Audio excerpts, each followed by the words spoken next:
চোৰাং কাঠ মাফিয়াৰ বিৰুদ্ধে পৰ্বতঝৰা বন বিভাগৰ অভিযানত আটক তিনিটা কুখ্যাত কাঠ মাফিয়া। আটক হোৱা কাঠ মাফিয়াকেইটা হ'ল বাহাৰ আলী, ৰবিয়াল আলী আৰু পাহান আলী।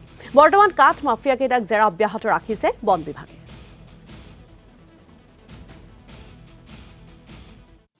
আজি ৰাতি আমি খৰাঘাট ৰেঞ্জ অফিচাৰৰ নেতৃত্বত এটা অভিযান চলাওঁ আৰু অভিযান চলাই তিনিজন কাঠ বেপাৰী আৰু গছ কটাৰ লগত জড়িত থকা ব্যক্তিক আমি এৰেষ্ট কৰিব পাৰোঁ।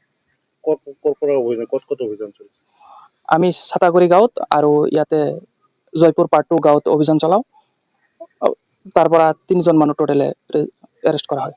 দীৰ্ঘদিনৰ পৰা কি তেখেতসকলে কাঠ হয় তেওঁলোকে দীৰ্ঘদিনৰ পৰা কাঠ বেপাৰৰ লগত বা চোৰাং কাঠৰ লগত জড়িত হৈ আছিল আৰু আজি আমি এটা ইনফৰমেশ্যন পাই আমি তাতে একো এড কৰাৰ পিছত তেওঁলোকক এৰেষ্ট কৰিব পাৰোঁ। তেখেতসকলে পলাই আছিল নেকি? হয়, আমি ইয়াৰ আগতো কেইবাবাৰো প্ৰচেষ্টা চলাইছিলোঁ ধৰিবলৈ। আমি যোৱাৰ আগতে সিহঁতে পলাই যায়, কিন্তু আজি আমি যাই সিহঁতক পালোঁ ঘৰত। তেনেকুৱা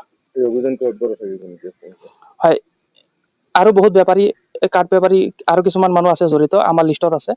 এই অভিযান অব্যাহত চলি থাকিব। আমি আজি তিনিজন পাইছোঁ আৰু এই বন ধ্বংসলীলাৰ যিটো যজ্ঞ এইটো আমি কেতিয়াও হ'বলৈ নিদিওঁ।